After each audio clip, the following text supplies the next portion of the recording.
Hello दोस्तों, कैसे हैं आप सब। आज की हमारी कहानी है स्वार्थी भाई। अगर अच्छी लगे तो चैनल को लाइक, शेयर और सब्सक्राइब करना ना भूलें। आशा का फ़ोन लगातार बज रहा था और आशा किचन में बर्तन धो रही थी। आशा के बेटे ने आकर बोला, मम्मी आपका फ़ोन काफ़ी देर से बज रहा है। आशा ने बोला, किसका है?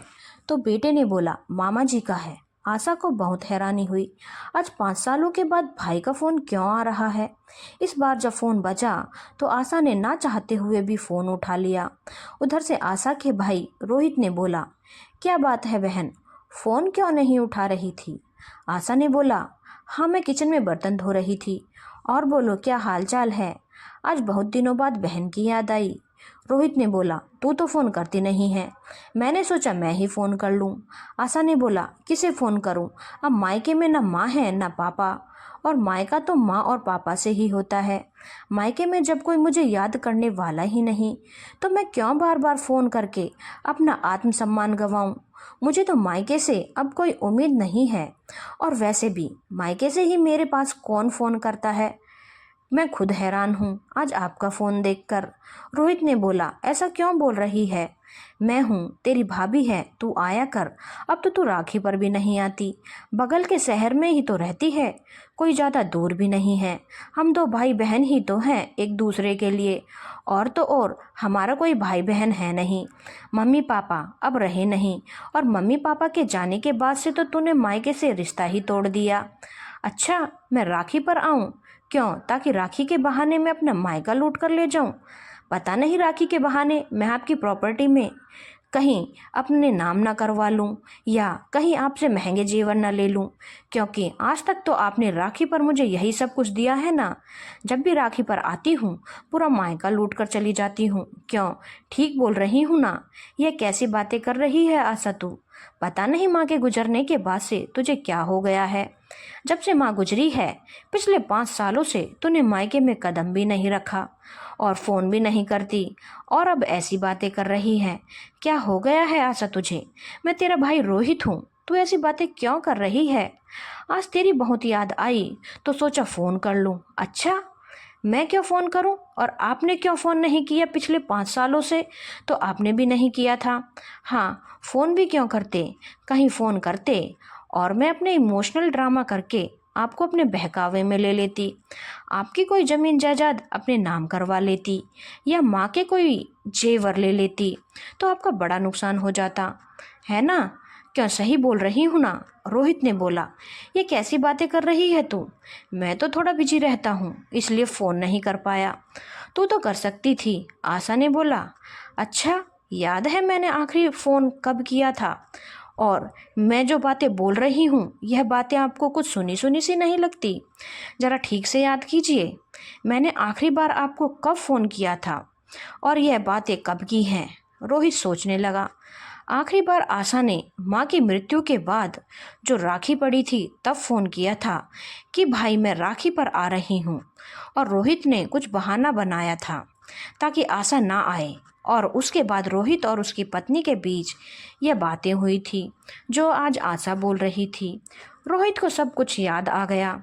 आशा ने बोला, क्यों भाई, याद आ गया ना? अब तो मेरी बात सुनो। उस दिन तुमने बहाना बनाकर राखी में आने से मना किया, और उसके बाद तुमने और भाभी ने जो कुछ भी बातें की वह सब बातें मैंने साफ साफ सुनी, क्योंकि फ़ोन कट नहीं हुआ था। अभी तो मैंने कुछ ही बातें बोली हैं, बाकी की बातें तुम्हें याद है ना? नहीं ही याद है तो बोलो, याद दिला दूं। रोहित को बहुत अच्छे से याद था। उसकी पत्नी उससे बोल रही थी, अब आशा से मेल जोल थोड़ा कम करो, कोई ज़रूरत नहीं है राखी पर बुलाने की, कुछ बहाना बनाकर मना कर दो, नहीं तो वह इसी तरह मायके आती रहेगी और धीरे धीरे सारा मायका लूट कर चली जाएगी। वैसे भी माँ के रहते उसने काफ़ी कुछ लूट लिया है, उससे थोड़ी दूरियां बढ़ाओ, कोई ज़रूरत नहीं है उससे फ़ोन पर बात करने की। धीरे धीरे खुद ही मेल जोल कम हो जाएगा, ना इधर से फ़ोन जाएगा ना उधर से फ़ोन आएगा, सारी टेंशन ही खत्म। नहीं तो जितना वह मायके आएगी उसे मायके की संपत्ति का उतना ही लालच होगा, और वह उसे लूटना चाहेगी। वैसे भी माँ जी ने चुरा छुपा कर उसे बहुत कुछ दे दिया होगा। रोहित को सारी बातें याद आ चुकी थी। और उधर से आशा बोल रही थी, मुझे बहुत अच्छे से पता है तुम्हारी और भाभी की नीयत, और कान खोल कर सुन लो, मुझे मेरे ससुराल में किसी चीज़ की कोई कमी नहीं है जो मैं वहाँ पर लूटने आऊँ, बल्कि तुमसे कहीं ज़्यादा है मेरे ससुराल में। कुछ किस गुमान में जीते हो तुम लोग? अब साफ साफ बोलो क्या बात है, क्योंकि मुझे बहुत अच्छे से पता है जिस भाई ने माँ के गुजरने के 5 सालों तक एक बार भी बहन को फ़ोन नहीं किया, वह आज अपनी बहन को फ़ोन करेगा सिर्फ बात करने के लिए? यह तो संभव नहीं है। जरूर उसका कोई ना कोई मतलब होगा। अब साफ साफ बात करो, क्योंकि मेरे दिल में मायके के लिए कोई लगाव नहीं। मेरा कोई मायका नहीं। मम्मी पापा के बाद मैंने यह मान लिया था। तो अब तुम जल्दी जल्दी काम की बात करो। रोहित ने बोला, वह जमीन के कुछ कागज हैं और कुछ एफडी भी हैं, लेकिन हर जगह तेरा साइन मांगा जा रहा है, क्योंकि तू भी मम्मी पापा की औलाद है। तेरे साइन के बिना कुछ भी मेरे नाम नहीं होने वाला, तो इसीलिए तेरे साइन की ज़रूरत है। इसीलिए मैं चाह रहा था कि कुछ दिनों के लिए तू मायके आ जाए। आशा ने बोला, शर्म नहीं आती आपको? पहले यह सोच करके कहीं मैं मायके आकर कुछ लूट ना लूं। अपनी बीवी के कहने पर सारे रिश्ते तोड़ दिए, और अब जब आसानी से सारे पैसे और जायदाद नहीं मिल पा रहे तो बहन याद आ रही है। अब अगर मैं लूट लूं तो तुम और तुम्हारी बीवी क्या कर लोगे? कान खोल कर सुन लो, मैं कोई मायके आने वाली नहीं। 5 सालों में एक बार भी मुझे याद नहीं किया, ना ही सोचा। जिस घर में मेरा बचपन बीता है, मेरा भी जी करता होगा वहां आने का। और आज जब मेरी जरूरत आन पड़ी तो मुझे बुला रहे हो। बिल्कुल नहीं आऊंगी मैं। जो करना है कर लो और सोच लो, और अपने माँ बाप की जायदाद के मजे लो। फोन स्पीकर पर था। आशा की भाभी ने फोन ले लिया और बोला, मुझे तो पहले से ही पता था तुम्हारी नज़र अपने मायके की संपत्ति पर है, और इसीलिए तो तुम नहीं आना चाहती। तुम लालची हो, मुझे पता है। आ जाओ, तुम्हें भी कुछ दे देंगे। यही सुनना चाहती थी ना? तुम इतना सब होने पर भी आशा की भाभी अपना घमंड दिखा रही थी। अपनी भाभी की बात सुनकर आशा जोर से हंसी। वाह, जिसके पास खुद कुछ नहीं है वह मुझे देने की बात कर रहा है। किस घमंड में जी रही हो भाभी? जितनी तुम्हारी सास ससुर जी की संपत्ति है ना, उससे 10 गुना ज़्यादा संपत्ति मेरे ससुर जी की है, और मेरा पति उनका एकलौता बेटा है। मेरी तो कोई ननद भी नहीं कि मुझे किसी के साइन की जरूरत पड़ेगी। जहाँ तुम्हें मुझसे गिड़गिड़ा कर बात करनी चाहिए, वहाँ तुम अकड़ दिखा रही हो। तुम्हें क्या लगता है तुम्हारी इस अकड़ को सुनकर मैं आ जाऊंगी? अब तो मैं और नहीं आने वाली।